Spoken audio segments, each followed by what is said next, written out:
हो ये गया कि हलाल पर बवाल छिड़ गया है।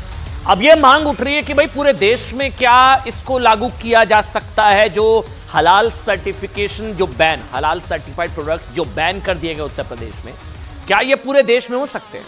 बवाल छिड़ गया। मैं आपको बार बार बता रहा हूं, यूपी में हलाल सर्टिफिकेट पर रोक क्या लगी? इस्लाम के नाम पर दुकानें चलाने वालों को मिर्ची लग गई। हंगामा इतना बढ़ गया कि भारत का मुसलमान खतरे में नजर आने लगा। जैसे सिर्फ हलाल का सर्टिफिकेट ही इस बात का सर्टिफिकेट है कि भारत में मुसलमानों के हक उनसे कोई छीन रहा है। अच्छा, मजे की बात देखिए क्या है, यूपी सरकार के इस फैसले से वो आम मुसलमान खुश हैं जिन्हें हलाल सर्टिफिकेट के नाम पर मूर्ख बनाया जा रहा था अब तक। लेकिन जो लोग हलाल सर्टिफिकेट जारी करने के नाम पर आस्था का कारोबार कर रहे थे ना, उन्हें डर सताने लगा है। इसलिए योगी सरकार के इस फैसले को मुसलमानों के खिलाफ लिया गया फैसला साबित करने की होड़ मच गई है। हलाल सर्टिफिकेट के जरिए आस्था का सौदा करने वालों को कैसे योगी सरकार ने जोर का झटका दिया है, हलाल को जोर का झटका, और कैसे अब हलाल पर योगी मॉडल को पूरे देश में बहाल करने की मांग होने लगी है, ये हम आज आपको बताएंगे।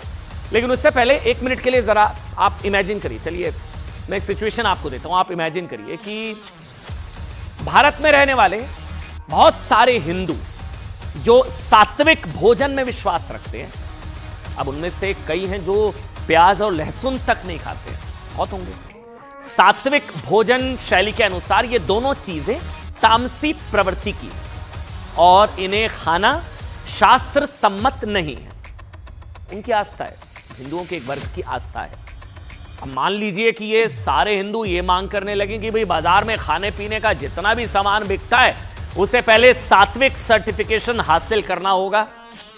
हलाल सर्टिफिकेशन है, गलत है, नहीं, मैं उसमें नहीं पढ़ रहा हूं। लेकिन अगर ये हिंदू मांग करने लगे कि सात्विक सर्टिफिकेशन होना चाहिए और बताना होगा कि उसमें कहीं प्याज और लहसुन तो नहीं है और फिर कोई भी ऐसा खाद्य पदार्थ तो नहीं है जो सात्विक भोजन का हिस्सा नहीं है, उसके बाद ही ये जो हिंदू वो प्रोडक्ट खरीदेंगे। इतना ही नहीं, देश के दूसरे धर्म के लोगों को भी सात्विक सर्टिफिकेशन के साथ आने वाला सामान खरीदना होगा। होता है ना कभी कभी आप कोई टी बैग्स या पेस्ट या दूसरे शैम्पू उसमें हलाल सर्टिफाइड लिखा होता है, आप लोग खरीदते हैं। तो ऐसा ही अगर सात्विक सर्टिफिकेशन वाले प्रोडक्ट्स दूसरों को खरीदने पड़े, इसके लिए अतिरिक्त पैसे भी चुकाने पड़ते हैं, आपको पता नहीं है। और अगर ऐसा ही हिंदुओं के साथ हो तो इसके लिए अतिरिक्त पैसे भी चुकाने पड़े दूसरे धर्म के लोगों को, अगर ऐसा हो, क्योंकि ये भारत के 120 करोड़ हिंदुओं की आस्था का सवाल है ना, तो क्या होगा सोचिए, हंगामा मच जाएगा देश में। कहा जाने लगेगा कि बहुसंख्यक हिंदू अपनी आस्था को देश के अल्पसंख्यकों और खासकर मुसलमानों पर ऐसे थोप नहीं सकते। गलत है ये। खुद को मुसलमानों के ठेकेदार मानने वाली पार्टियां इसे मुसलमानों पर जुल्म बताने लगेंगी।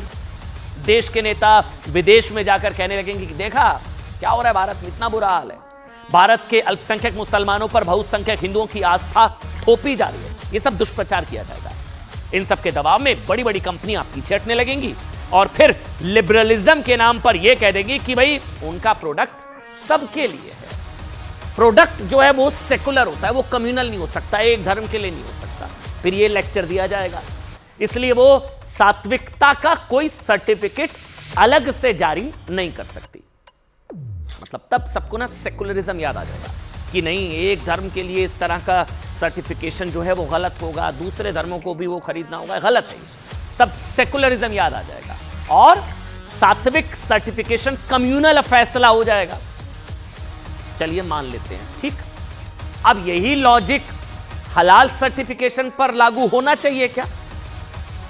क्योंकि अगर सात्विक सर्टिफिकेशन गलत है, कम्युनल है, सेकुलर नहीं, तो हलाल सर्टिफिकेशन कैसे सही है? ये लॉजिक यूपी में दिया गया है बैन करने के लिए, हालांकि उसका तो आतंकी कनेक्शन भी हलाल का निकला है, वो मैं आपको बताऊंगा आगे। अब क्योंकि जितने लोग सात्विक सर्टिफिकेशन को गलत बताएंगे ना, वही लोग हैं जो आज उत्तर प्रदेश में हलाल सर्टिफिकेट पर लगी रोक को गलत ठहरा रहे हैं। इसे देश के मुसलमानों के साथ अन्याय बता रहे हैं, इसे धर्म के मामलों में सरकारी दखल बता रहे हैं। पर सच यह कि भारत में 20 करोड़ मुसलमान रहते हैं। मुसलमानों की आबादी के मामले में ना इंडोनेशिया और पाकिस्तान के बाद भारत तीसरे नंबर पर है।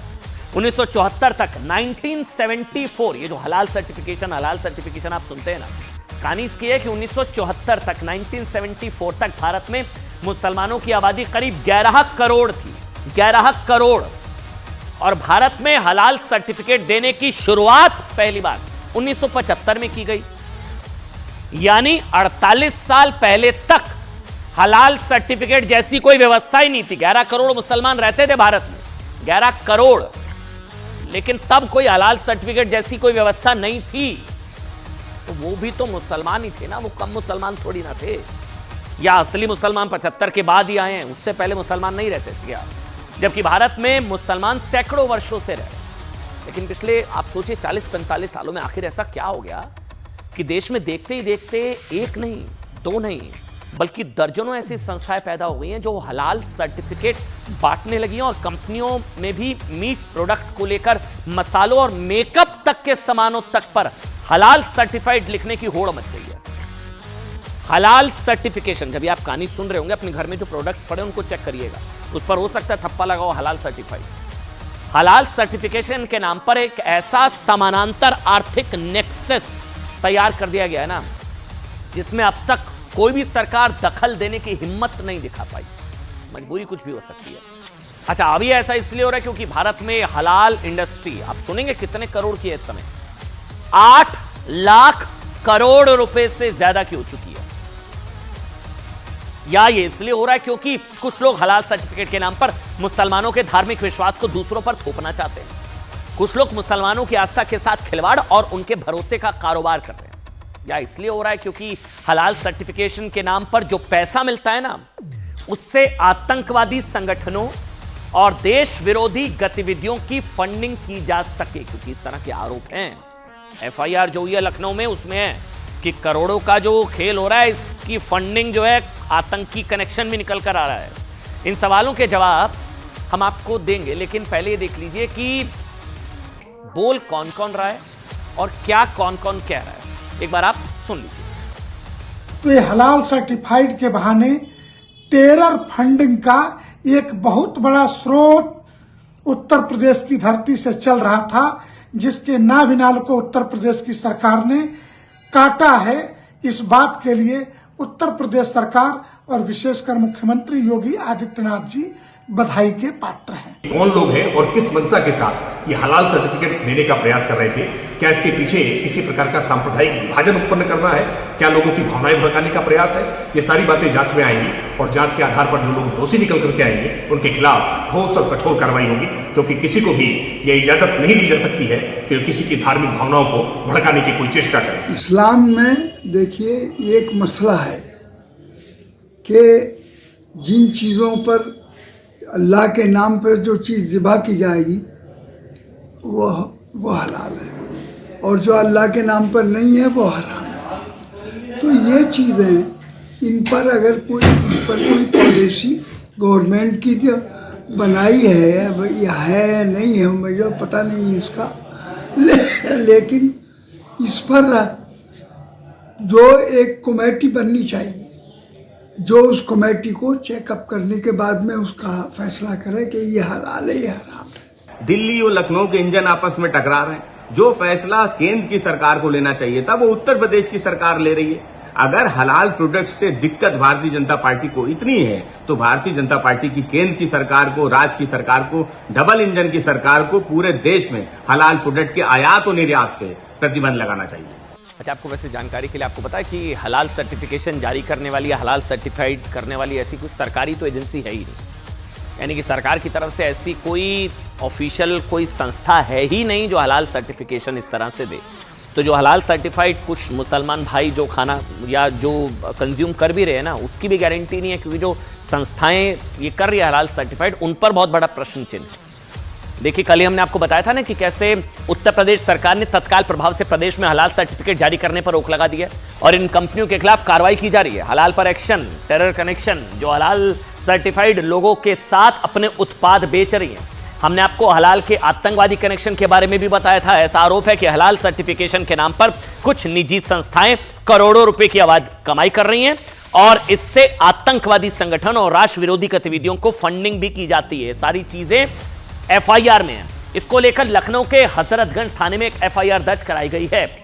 इस एफआईआर में आरोप लगाया गया, एफआईआर में, कि कुछ ऑर्गेनाइजेशन फर्जी हलाल सर्टिफिकेट जारी करती हैं, जिनमें Halal India Private Limited Chennai, Jamiat Ulema Hind Halal Trust Delhi, इसके अलावा Halal Council of India Mumbai, Jamiat Ulema Maharashtra जैसी संस्थाएं और ये ऑर्गेनाइजेशन डेयरी प्रोडक्ट्स, कपड़े, चीनी, नमकीन, मसाले और साबुन तक को हलाल सर्टिफाइड जारी करती हैं या सर्टिफिकेशन जारी करती हैं, और इससे होने वाली कमाई को समाज में नफरत फैलाने, आपराधिक साजिश रचने और आतंकी संगठनों को फंडिंग में इस्तेमाल किए जाने का आरोप है एफआईआर। देखिए, अब इस पूरे मामले की जांच यूपी पुलिस की स्पेशल टास्क फोर्स को सौंप दी गई है। अब ये तो जांच के बाद ही सामने आएगा भाई कि हलाल सर्टिफिकेशन से मिलने वाले पैसे का इस्तेमाल आतंकवाद या देश विरोधी गतिविधियों के लिए किया जाता है या नहीं। लेकिन ऑस्ट्रेलिया, सुनिए जो बता रहा हूं, ऑस्ट्रेलिया और अमेरिका समेत कई देशों में भी हलाल सर्टिफिकेट जारी करने वाली कंपनियों पर ऐसे ही आरोप लग चुके हैं। और अगर इन आरोपों में जरा सी भी सच्चाई है ना, तो यकीन मानिए बहुत डेंजरस है, ये वेकअप कॉल है, और इसलिए शायद इस चीज को अब बहुत सीरियसली लिया जा रहा है।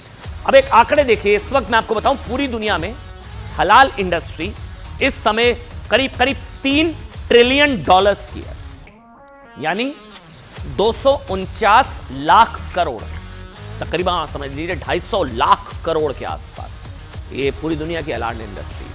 ये आज की तारीख में पूरे ब्रिटेन की अर्थव्यवस्था के आसपास है। और अगर इसकी दुनिया की अर्थव्यवस्थाओं से तुलना अगर हम करें ना, तो आप ये कह सकते हैं कि ग्लोबल हलाल इंडस्ट्री अगर कोई देश होती, ग्लोबल हलाल इंडस्ट्री अगर कोई देश होती ना, तो इकोनॉमी के मामले में दुनिया में 5वें नंबर पर होती। इतनी बड़ी है ग्लोबल हलाल इंडस्ट्री। हलाल इंडस्ट्री का आकार आज की तारीख में फ्रांस, रूस, कनाडा और इटली जैसे देशों की अर्थव्यवस्था से भी ज्यादा है। अच्छा, भारत की बात कर लेते हैं। भारत में इंडस्ट्री मैंने आपको बताया ना करीब 100 बिलियन डॉलर, 8 लाख करोड़ रुपए की है। इंडिया में, आपके भारत में 8 लाख करोड़। अच्छा, रक्षा बजट हमारा कितना है? 6 लाख करोड़ के आसपास है।